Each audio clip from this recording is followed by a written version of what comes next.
good evening, and welcome to the October 17th meeting of the Tullahoma Planning Commission, regular meeting. I call us to order. Sir, I'm so sorry. Yeah. Can I interrupt you, please? Just point of order. If per your packet, today is the election day for the chair and the vice chair for the planning commission. So per your bylaws, staff calls to order, does the quorum, the pledge of allegiance, and then the election of officers, and then the new chair takes over. Mary, it's all yours. Thank you. So, call to order. Determination of a quorum. Everyone present? All present. Yep. Pledge of allegiance, please.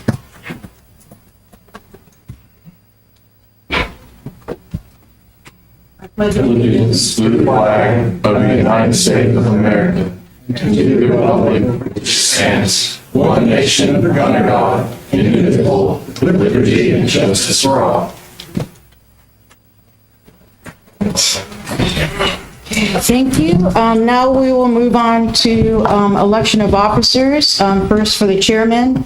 Per your planning commission bylaws and state statute, only appointed planning commission members are eligible. So Alderman Berry, because you're the mayoral designee, you're off the table, and Alderman Armarker, because you're the alderman designee, you're off the table. So for chairman and vice chair, it would be the remaining 5 members. So we'll start with nominations for chairman. And actually, I need to make a comment first before we start that process. So for personal health reasons, I spoke with Mayor Noes last month, and I'm resigning my appointment to this planning commission, effective immediately following this meeting. And just a couple closing thoughts. You know, it has been a challenging few months with rollout of our 2040 plan. I've had several friends and acquaintances, some good friends, tell me, Greg, you're not listening to me. And I assured them that I was listening to them, I just didn't agree with them. And I just think we have to, reasonable people should be able to disagree and continue in healthy, substantive dialogue. You know, all reasonable shareholders need to be coming to the table and meet and find common ground. I guess I'll leave it at that. But I want to thank the mayor for offering me this position to serve on this commission. It's been a privilege. I think we made a lot of progress, and I certainly will offer my support in any way that I can in the future. But I withdraw my name from a nomination for any officer. Okay, thank you for that. Thank you for your service. You've been an excellent planning commission member and chairman this past year. I know it's been an extraordinary year going through the daily business of the planning commission plus the whole comprehensive plan on top of it. So I thank you for your service. Moving on then, we have 4 potentials for chairman. Do we have a nominee? Mr. Chairman, I nominate Paul Scher. Second, or Alfred needs a second, but. I know we're off the point of order. Yes. I know we're off the table, but does that mean that we also are off the table in being able to nominate? No, you can nominate and you can vote. Okay. In the spirit of change, I nominate Alex Ross. Okay. Any second on that one? I'll second. Any other nominations? Oh, whoops, hold on. Let me withdraw that. I was thinking of vice, sorry. Sorry. So what are you doing? I'm withdrawing for which one? just swear on the, So you only want a second swear, okay. sorry. So then is there a second for Alex Rice? Okay, seeing none. Any other nominations? Okay, so let's vote. All in favor for Paul Schwer being your new chairman? Aye. Aye. All opposed? Okay. Aye. Aye, okay. I'll abstain. So one Ms. opposed. Samaniego, a point of order. I believe that there is a potential conflict of interest that has been alluded to in a letter sent by one of the members of the audience here tonight. And I'm not sure that Mr. Schwer ethically can be chairman of this board if he continues to be a principal in his efforts to remove other duly elected officials. So I would ask that our person who is over ethics of our boards, Mr. Worsham, have a chance to review and advise him as well. Yes, I have had the opportunity to do this. I've been all afternoon at the funeral of my son-in-law's mother, so I'm not really quite prepared. But I did look at this, and I do not find any conflict of interest from Mr. Schwer. I have reviewed the Code of Ordinances of the City of Tullahoma relative to conflicts of interest and ethics, and also Tennessee Code annotated sections 654, 107, and 108, 12.4, 101, and 102. And I do not see anything in these allegations from a citizen that would constitute a conflict of interest. Thank you for putting that on the record. It's unfortunate, however, doing this kind of thing.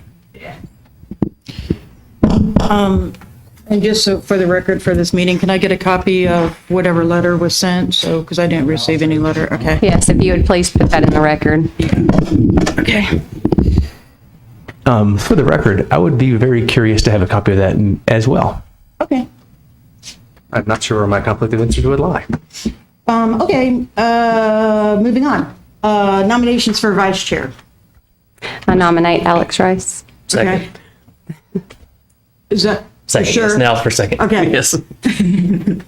Any other nominations for vice chair? Okay, seeing none, all in favor for Alex Rice being the vice chairman? Aye. Aye. All opposed? Unanimous. Okay.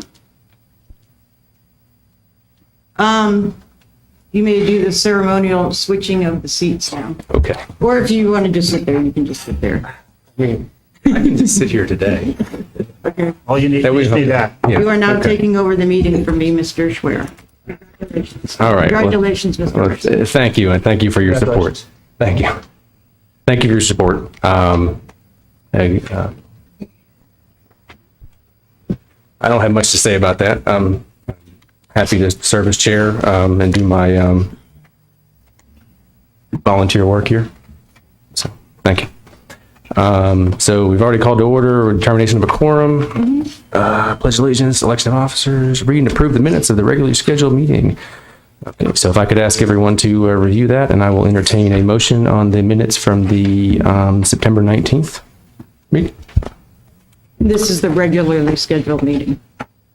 Yes, the regularly scheduled meeting. Oh, yes, there is another one. I'm sorry. So I have a motion to approve. Second from Rice.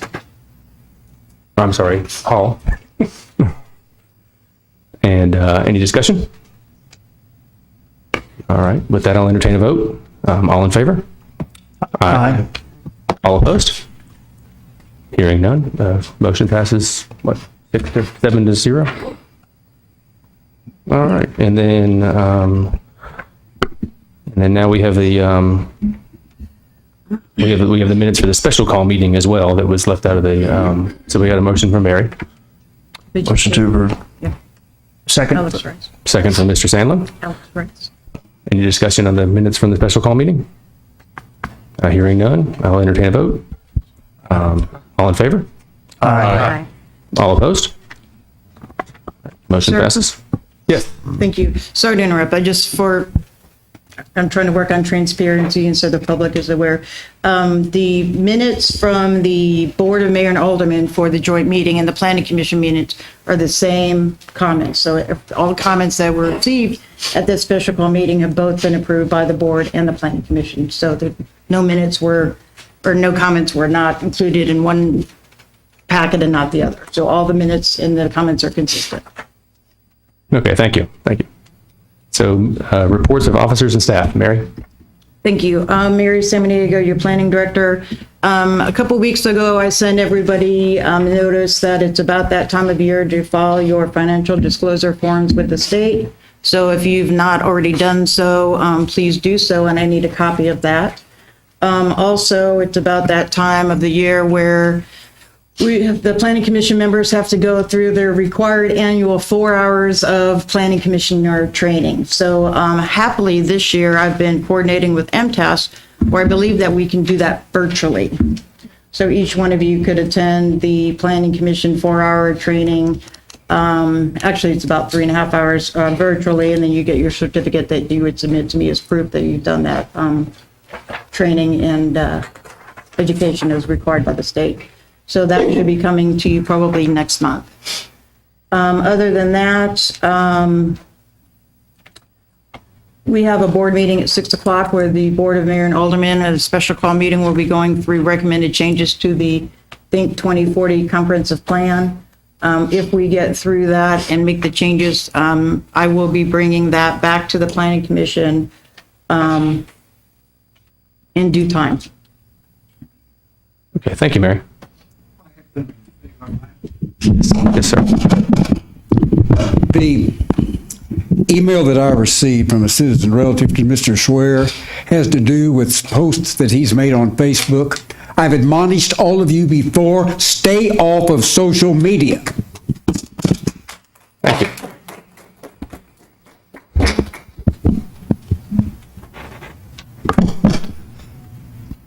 Point of order, I would like to address that. I do hear your admonishment, but also at the same time, speak to us individually. That is not the purpose here for that,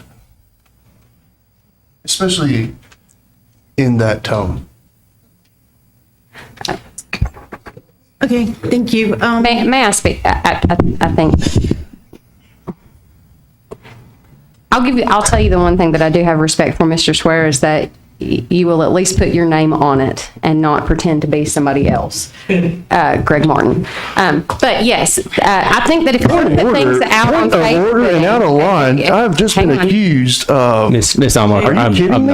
not appropriating that comment at this point. So No. please, that's enough.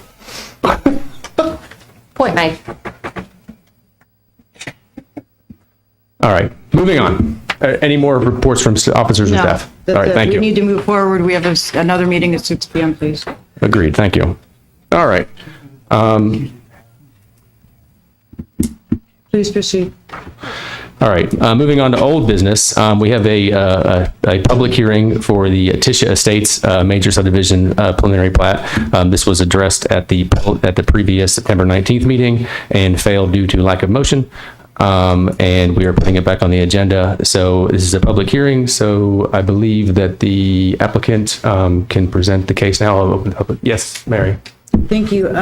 Just point of order with your bylaws. So this is a old business case. So this application was heard at your last meeting.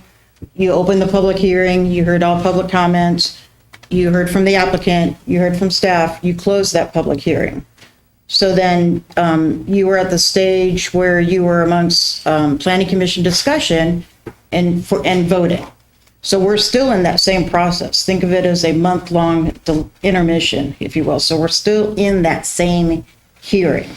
Per state statute, the planning commission either has to approve a subdivision plat or disapprove it. So you have two choices. You can't just, at the last meeting, it just failed for lack of a motion. You have to make a decision, either approve it or disapprove it. And further on state statute, if you disapprove it, you have to state the specific reasoning and criteria that the applicant failed to meet. What I have done, because this is an old business agenda item, I have contacted every person that spoke at the October meeting and sent them a letter notifying them of this meeting, so they would all be present. But again, you're still in that formal initial hearings portion. So really, at this point, it should be planning commission discussion and a vote. Okay. I would, Do you concur? Yes, I do. Can you concur, please?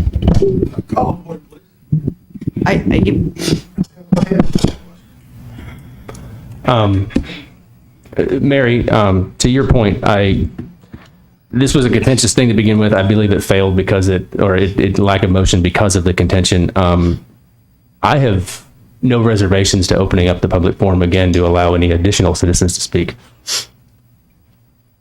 Is there a reason that we don't have citizens' comments on regular planning commission agendas? I mean, is that just something that's never been done? So you just hit me with two questions. Sorry. So, Mr. Schwer, in my professional experience, the planning commission needs to follow their own bylaws. And if you don't follow your own bylaws, that opens you up for potential which you may lose on a procedural matter. Understood. So I would highly suggest that you follow your bylaws. You've already taken public comment. It's all part of the record. It's actually in your minutes, ironically, because you have the minutes from the last minute. I recommend that you proceed. Okay, I will heed your advice. Thank you. Secondly, regarding public comment at planning commission, you're probably not going to like this answer, but I've never been at a planning commission where they just have open-ended public comment. Well, not open it. So in our bylaws, just out of curiosity, I have them here in front of me, but they're rather lengthy. So I was curious if it alluded to citizens' comments in the bylaws. No, and I when mean- those are appropriate, or if they're only appropriate for public Usually, hearings. only public comment is for a specific agenda item. So as soon as so we have public hearings on all of these agenda items, but past the public hearing, when they get onto our agenda, There is no. there is none. So if there's a concern or a question in general that a resident may have, they can certainly talk to myself or one of the planning commission members, and then the planning commissioners can bring it up. So may I ask this? The board, this commission, this board also has the authority to amend the bylaws, correct? Yes. Certainly. And this motion may be out of order, but given the contentious nature of many of these things, I don't know that one public hearing has been enough for some of the items, and I think that the public should be heard. So at this point, I would like to make a motion to amend our bylaws to include a public comment section at every planning commission agenda. And I would think it would probably need a 2/3 majority vote to pass if it's anything like our rules. Is that correct? Can we table that and address that in the next month's meeting? Well, you have the motion on the floor, so now you need to ask for a second. Okay. Do I have a second to Ms. Amaker's motion? Hearing none, motion fails. Ms. Amaker, I'd encourage you to reach out to Mary and encourage something for the next month's agenda. Just for your information, bylaws of this commission may be amended at regular or at special call meetings, but no amendment shall be adopted unless at least 5 days' notice has been given to all members of the commission. A favorable vote of the majority of the entire membership of 7 members shall be required to effect a change in the bylaws. So it requires a apologize. 5 days' notice. It would be inappropriate to pass it at this time, but if you would consider putting that on next month's agenda. Okay. Yeah, I will consider it, and I'll do research about it, seeing if there's any prohibition. Okay. Thank you. All right, moving on. Mary, I would still like to hear your staff report on this as a refresher. Okay.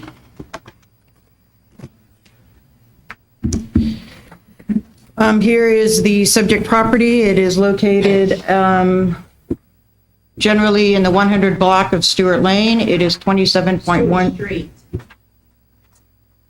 Stewart Street. Okay, Stewart Street. It is 27.17 acres. It's zoned R1. The applicant is proposing 30 new lots for single-family dwellings. It adjoins single-family residential uses in the R1 zoning district to the north, east, and west, and a manufacturing facility and railroad tracks within the restricted manufacturing and warehouse district I1. The lot sizes range in size from 4.92 acres to 0.28 acres. The lots will have a newly constructed local road with sidewalks on one side with a right-of-way to be dedicated to the city of Tullahoma. Production, can you please go to my presentation? The lot connectivity index is 1.6. The minimum standard is 1.4. Electric service, public water, public sewer are available from Tullahoma Utility Authority. There is floodplain on the property for Bobo Creek. designated on the plat. Sorry, I'm trying to do two things at once now.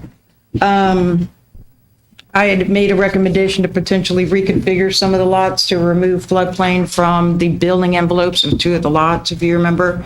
Yeah. And per the comprehensive plan, the 2012 comprehensive plan, this is in a low-density residential designated area. There were only, if approved, there were only some minor comments from the city engineer, TUA, as well as myself about miscellaneous notes that needed to be added primarily for the common areas, if the common areas are taken out of the individual lots. Okay, thank you, Mary. Thank you. All right. May I? My first question and discussion is, to the 30 lots. Ms. Allmarker, let's have a motion and then we'll move from there. Okay, I thought this was the discussion. Comments come after the motion in a second. Oh, well, we didn't have a motion last time, so. Typical Made mistakes last. typical procedure would be, if you had a specific technical question about the packet, ask now, and then we'll discuss after a motion.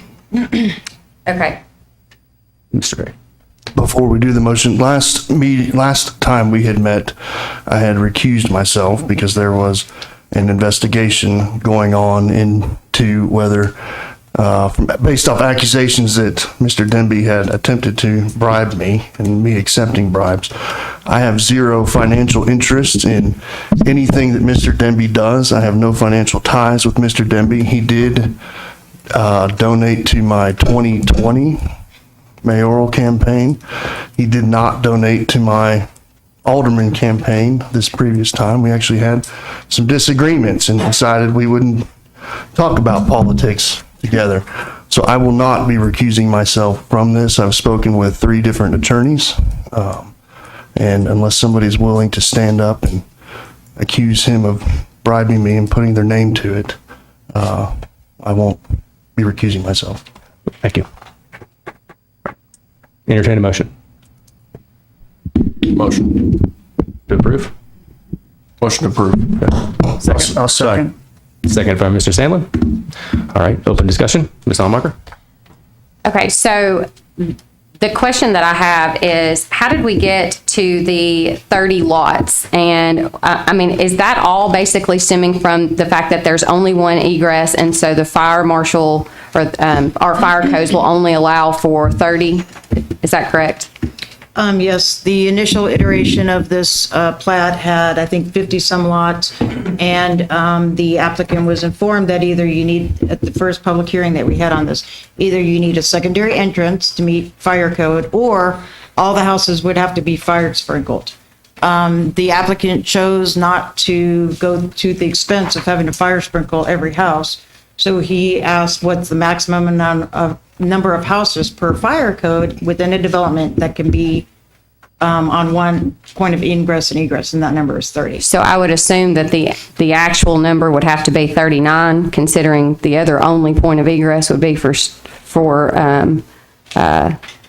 Stewart Road. Is that right? No. Street, excuse me, Stewart Street. My apologies. No, this I knew it's not Lane. So then why is I guess my real question is, why are those 9 houses not included in that total 30 figure, since they also only have one point of egress?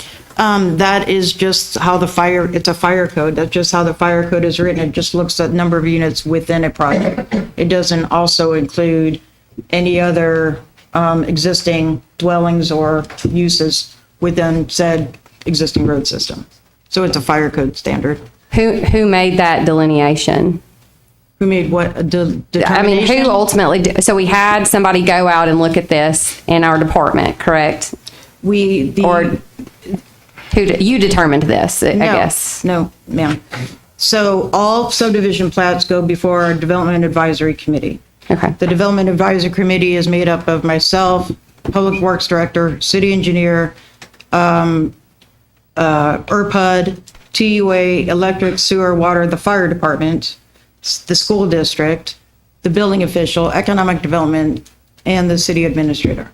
So I routed this for review to that Development Advisory Committee meeting. The deputy fire marshal reviewed it based on his fire code, and he sent me comments saying. That 30 would be the max. So really, the deputy fire marshal is really who Yes. came up with the Yes. number. Okay. It's Can not a we fire be code. sure, and I guess is he here tonight, deputy fire marshal? That this wasn't an oversight for him not to consider the 9 houses? And has anybody asked that question? Yes, I specifically asked that question after the last meeting. I said, do you count the houses on the existing road, or you just look at the number of units within a specific project? And he said, you only look at the way the code's written, you only look at the number of units within the existing project.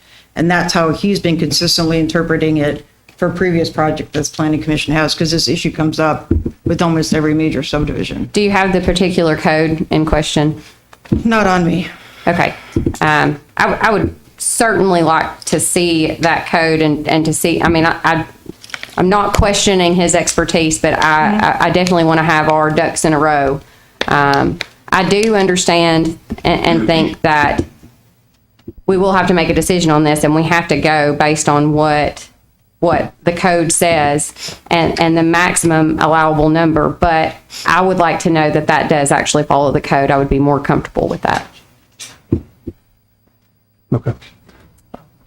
Any other discussion? So I'll put my own comments in here. I do actually I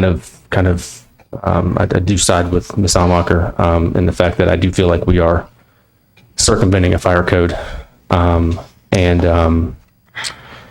I also feel like we got to this decision of the layout of the plat, and to meet connectivity index regulations by basically allowing it to be to expand into the future, which to me implies that there's going to be more development. And the only reason why he cut off at 30 is to meet the fire code. And I think that we're kind of going on we're bending rules and circumventing things to get around that code. And to me, that seems like it's an issue with public safety. And for that matter, I mean, and that falls under one of the reasonable reasons for us to deny this.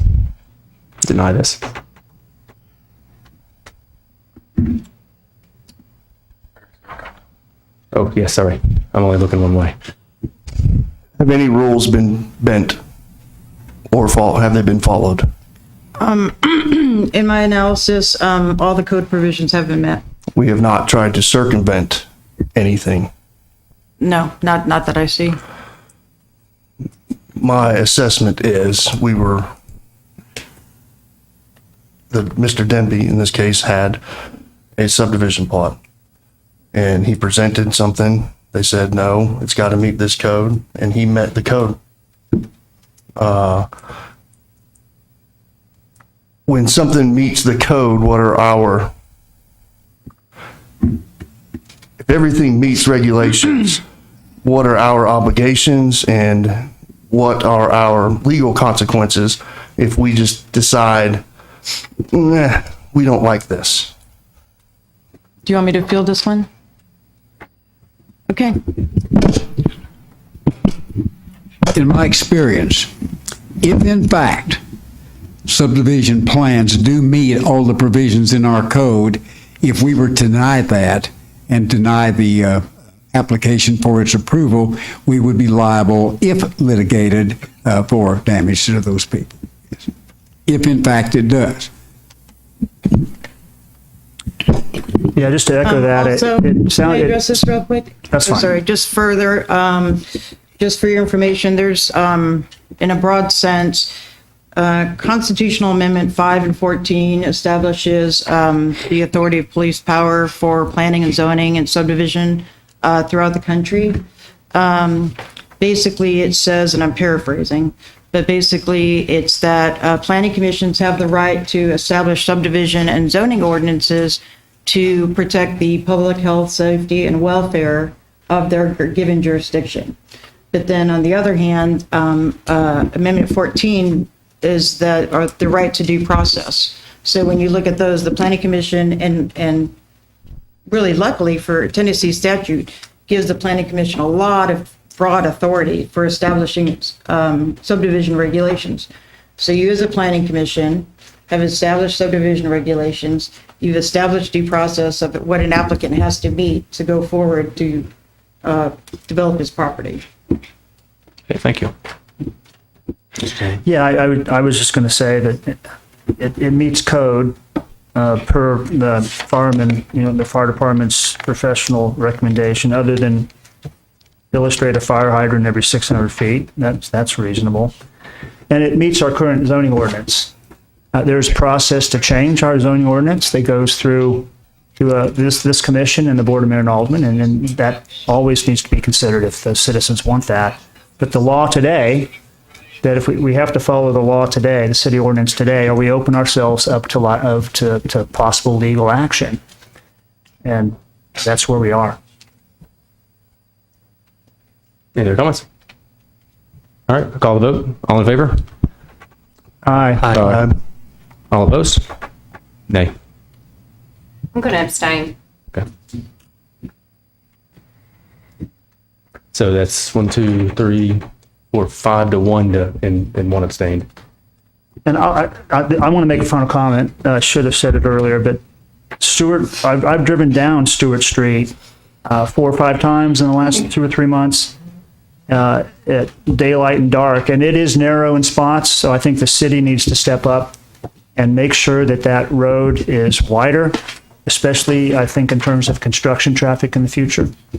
I think I probably should give reason for my abstention. But first, Mary, before this comes to the full board of mayor and aldermen, could you please send the full fire code that he relied upon? Can I address that?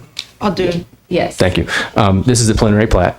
It'll come again to us as a final plat. Right. It does not go before the Board of Mayor and Aldermen. Right. Well, I'm just asking, I'm just giving a heads up. Actually, I would love to see it even before then. The reason for my abstention is I do not feel that I can act neutrally in this matter today, given Mr. Denby's actions over the past few weeks in regards to the petition that was sent around for the use of his employees. So with that said, I want to make sure that I am All right. fair to Mr. Denby, and that I don't take any of that in regard in my decision making for or against any subdivision proposals. And I want to make sure that he is treated with fair and due regard and given his due process. Okay, thank you. All right, motion passes 5 to 1 with 1 abstention. Moving on, new business, item 8A1 is Coppers Creek Estates Major Subdivision Final Plat, Phase 1. I'd ask the applicant to come and address the board with their plans. That being Alan Howard. Hello, my name's Andy Best. I'm the land surveyor who was hired to do this project. What this is a piece of property outside of city limits, inside of the Tullahoma UGB, urban growth boundary. What we were looking to do is get a final plat approved by this board for the first 5 lots of the subdivision. These first 5 lots all have existing water, although I believe the water line is being improved from a 2-inch line to a 6-inch line. These lots all have existing road frontage on a public road that's been adopted by the County of Coffee. And we've also gotten septic approval from TDEC for septic tanks, field lines for these 5 lots. I guess it was a couple months ago that we put the whole subdivision through as a preliminary plat, and now we're just coming forward with the first 5 to get a final plat so the developer can go ahead and start building on these first 5 lots. Okay, thank you, Mr. Best. Any questions for Mr. Best? All right, hearing none, I'll open the public forum or the public hearing. Does anyone want to address this? Yes. State your name and address, and you're limited to 3 minutes. Dale Mosley, 451 Coppers Creek, at the end of Coppers Creek.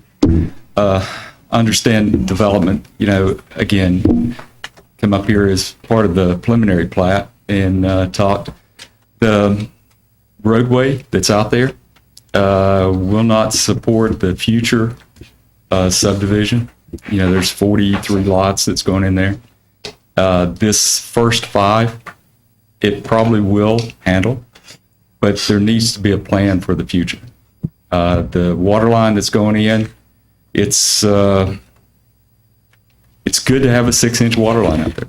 I really appreciate that out there. But, again, the lots that they're looking at, water stands on them all the time.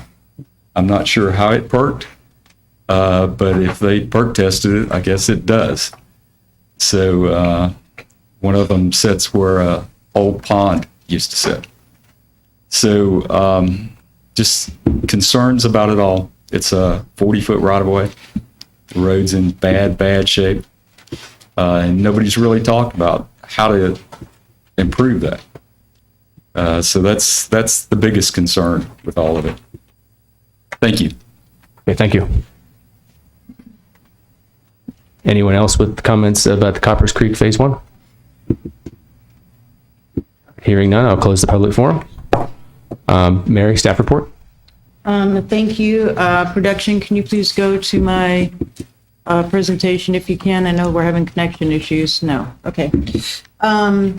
As the applicant stated, this is Phase 1, final plat for the Coppers Creek. The property is currently developed with one single-family house that will stay within new Lot 3. The preliminary plat for this project was approved by this planning commission on March 21st, 2022. Construction plans for the entire project have been approved by both Coffee County staff as well as the Tullahoma Development Advisory Committee as of September 28, 2022.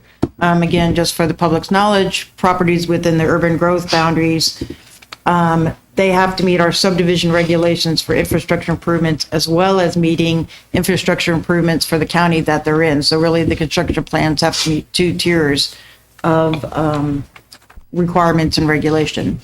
I did speak with the current subdivision regulations that you have don't have it, or zoning ordinance have any provisions for requiring off-site improvements that might be impacted by said development. In this terms, upgrading an existing road based on increased traffic capacity. I did take it upon myself to contact the Coffee County Road Superintendent and express the concerns about the conditions of the road. He said that there's not any plans immediately for upgrading that road, but I did voice the concerns. Saying that when you are reviewing a final plat, basically you've already approved the layout of the subdivision. You're just getting the actual plat document ready for recording, making sure all the certificates and everything is approved or appropriate. This does match your preliminary plat exactly. There were no deviations. There were no comments from staff. So saying that, the staff recommends approval of this final plat. Okay, thank you, Mary. I have a question, Mary. Yes, sir. Yet your point 4 says that each lot has received preliminary approval for a septic system from TDEC. Yes, sir. Can you speak to preliminary sounds not final? Well, can you speak to that? So there are separate processes with TDEC to get a septic system. One is they give a preliminary approval where they verify that you have a septic field that will, perk. And that's done when you create the lots. Then you get a final installation permit approval when you go in to actually install the septic system when you're building the house. Okay, thank So you. they got a septic permit. They have, Basically, they've already the got it. lots, each lots have been determined to have a viable septic system within those lots. They've submitted a protest that's TDEC. been approved by TDEC. Okay, that's my question. Thank you. All right, thank you. Any other questions for Mary at this time? I'll entertain a motion. Motion to approve? And motion from Sandlin, second from Barry. Any discussion amongst the board? Hearing none, I'll call a vote. All in favor? Aye. All opposed? Any abstains? All right, motion passes 7-0. All right, moving on. Zoning map amendment, public hearing. Zoning map amendment number 269 request. The applicant is... Do we handle it the same way? Is it the applicant addresses first? It's the same, follow your Okay. bylaws. All right, I'd like the applicant to come forward and come tell us about the zoning request. Peace. apologies. Mr. Joe, yeah, or Andy Best. Andy Best, land surveyor. I was hired to survey this property. This property originally consisted of, I believe, 3 larger or fairly large tracts for what you would have inside city limits. We attempted to lot combine these 3 tracts. I submitted that to Mary over here, and she informed me that I did not have to go through the planning commission to combine these tracts because the combination of the 3 tracts actually made the lot larger than 5 acres. So instead, I amended the plat, and we then got the plat recorded at the courthouse. Now, an official tract of 5.36 acres, and we are actually here tonight seeking a rezone of the property. The property is currently zoned commercial 2, and we are requesting a rezone to commercial 3. Okay, thank you. Any questions for Mr. Best? All right, and with that, I'll open the public forum. Anyone from the public that wishes to address this zoning map amendment, please get 3 minutes. As we're waiting for somebody to come up, if you could, I'm not trying to be nitpicky, if you say open the public hearing. Okay. Okay. We're opening the public hearing. Thank you. Okay, yes. Anyway, all right. Hearing none, I'll close the public hearing. Mary, with staff report? Thank you. This staff report starts on page 25 of your packet. The applicant is requesting the rezoning of the property generally at 2284 North Jackson Street from general commercial C2 to neighborhood commercial C3. The property is approximately 5.47 acres. It's partially wooded and relatively flat. The property currently contains several small storage buildings and was previously developed along Flowertown Road as a small trailer RV park. The subject property is in an area of the city which is primarily residential and commercial uses. The applicant is requesting to rezone to support the development of property within the C3 uses. The land use plan, the 2012 land use plan, identifies this property as a general neighborhood commercial use. This property has access both to North Jackson Street, which is a urban principal arterial, as well as Flowertown Road, which is a local road. The C3 zoning district allows for residential uses while at the same time allowing for commercial uses as recommended in the development corridor section of the comprehensive plan. The immediate area consists of a mixture of primarily commercial, office, and detached single-family houses. There are no documented environmental constraints on the property, such as FEMA floodplain, wetlands, sinkholes, etc. The subject property meets all the lot standards for the C3 zoning district. Further, in the comprehensive plan, as I said, this is North Jackson, this portion of North Jackson, and again, we're past the movie theater. The development corridor is a broad belt of high, medium intensity, density development along a major arterial corridor. The creation of new development corridors should be discouraged, as development centers are viewed as more beneficial to the community in terms of economy, safety, and aesthetics. The existing development corridor along Jackson Street, northwest of the city, will be improved to increase efficiency. Priority will be given to improve vehicular flow along the development corridor.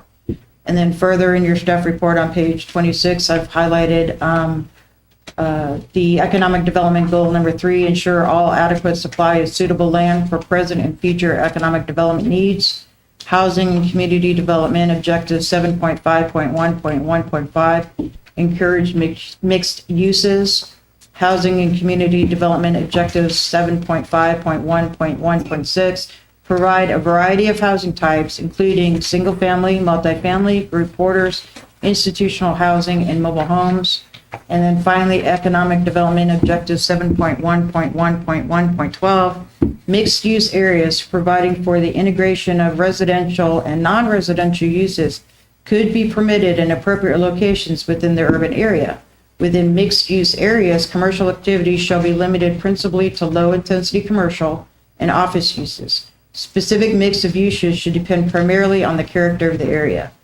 Again, if you look at your staff report, I've provided you with all of the permitted uses that are allowed in the C2 district, which is the current zoning district, compared to the C3 zoning district. Primarily what you're looking at is the difference is that the C3 zoning district, one, doesn't allow some of the more intensive commercial uses like a mall or a major retailer. But in turn, it does allow for the option of single-family, two-family townhomes or apartments, or a mix thereof. So this site could certainly have commercial development in the front along North Jackson, and then some component of residential development in the back along Flowertown Road, if you chose to do that. Saying that, I mean, there's, on page 28, there are 3 findings of facts that must be established for any rezoning. The proposed amendment shall be necessary because of the substantial change or changing conditions in the area and district affected or in the city generally. The applicant is requesting the zoning map amendment to allow for commercial, office, or residential development of the property. The commercial land use designation within the Tullahoma Comprehensive Land Use Plan supports the use of the property for the proposed uses. Per section 103, the purpose of the Tullahoma zoning ordinance, one of the intents of zoning is to create a comprehensive and stable pattern of land uses. The subject property abuts urban arterial, North Jackson Street, which is designated to accommodate commercial and or office uses. Similarly, the appropriate infrastructure is in place to serve developments of the proposed intensity. So again, because it has frontage on North Jackson, it could handle the traffic that could potentially be developed on this property if it were developed for townhomes or apartments or the like. The proposed map amendment is consistent with the plan and existing development pattern in this portion of the city of Tullahoma. I'm sorry, of the city on North Jackson Street. I did review this. There's always a thought of potentially taking some land out of the inventory for the city, out of the C2 general commercial inventory of available lands. It's been our experience, I did discuss this with Winston Brooks, the Economic Development Director, and I sit with him with our consultants, Retail Strategies, and the very large retail centers where you would have an anchor and a strip commercial development aren't looking past the movie theater. They're barely looking past Walmart to do a large project. So saying that, I think that this site, given that it's been vacant for quite some time, provides a good opportunity to still have a handful of commercial uses as allowed under C3, while also allowing the opportunity to do some residential development in an area that's not really surrounded by major single-family neighborhoods. Okay, thank you, Mary. But saying that, staff recommendation is to send a favorable recommendation to the Board of Mayor and Aldermen based on those findings of fact of section 1006E of the City of Tullahoma zoning ordinance. Okay, thank you. Questions for Mary? All right, I'll entertain a motion. Motion to approve. All right, first from Bryce and a second from Barry. Any discussion amongst the board? Yeah, just echoing Mary's comments, this is exactly where we would like to see some more commercial and some higher density residential. Yeah, I agree with Mary. I don't think many people would commercially are going to look past the Lowe's, any of that over there. So I think that's better development this way. All right, thank you. Any other comments? All right, I'll call for the vote. All in favor? Aye. Aye. All opposed? Any abstained? Okay, Ms. Allmark is abstaining. So 6-0-1. All right, and that concludes the agenda. Next meeting is Monday, November 21st at 4:30 in the boardroom. The Planning Commission meeting is now adjourned. And I will move on to opening the Board of Mayor of Zoning and Appeals. Call to order by the chairman. Yes. One more time. The board is, you said Board of Mayor and Zoning Appeals. Board of Zoning and Appeals Yeah. meeting agenda. Board of Zoning and Appeals. Yeah. Sorry. That's okay. All right, I'll call that to order. We do have a quorum, as stated earlier. Read and approve the minutes from May 16th, 2022 meeting. I will entertain a motion to approve those minutes. Make a motion to approve. Oh, sorry to interrupt your hand raise. I'm not used to hand raising. The minutes from May 16th. All right, motion to approve from Sandlin, second from Barry. Any discussion? Call the vote. All in favor? Aye. Aye. Any opposed? All right, hearing none. 7-0. Unfinished business, seeing none. New business with public hearing. Variance 222 to reduce the front yard setback for principal structure from 35 feet to 0 feet at 416 Wilson Avenue. The applicant is Big Springs LLC. So I'd ask the applicant to. If you would, if you would fix the record. I'm also going to abstain on the approval of the minutes just because I was not a planning commissioner at that time. I apologize, didn't mean. I didn't think I heard him just saying. Yeah, I didn't, but he did. I was waiting for him to say any opposed or yeah, no, you're on roll. Go ahead. All right, thank you. All right, we'll correct those. And do we have the applicant from Big Springs LLC to address the board? If you could, sir, say your name and address and explain why you, the rationale behind your variance request. Okay, my name is Robert Brooks. I'm the owner of Big Springs Garage LLC, 416 Wilson Avenue, Tullahoma. We've been approached by TDOT about widening Wilson Avenue, and it's going to go right through my canopy and my lift, so I need to rotate it around the side of the building. Okay, thank you. Any questions for the applicant? All right, with that, I'll open the public hearing. Anyone that wants to address the variance request, come forward and speak. 3 minutes. All right, hearing none, I'll close the public hearing. Mary, staff report. Thank you, sir. The applicant, Big Springs LLC, is requesting to relocate an existing canopy structure with a lift system into the front yard setback of Big Springs Avenue. The current use of the property is automotive repair. The structures on the property consist of a 1,421 square foot building, as well as a 1,152 square foot canopy with a lift system.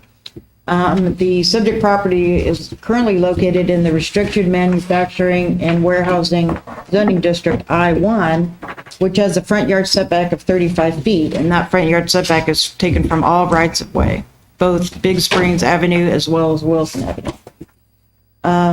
The canopy is currently 7 feet from the Big Springs Avenue right-of-way line for the front yard and 10 feet from the existing Wilson Avenue right-of-way line for the front setback.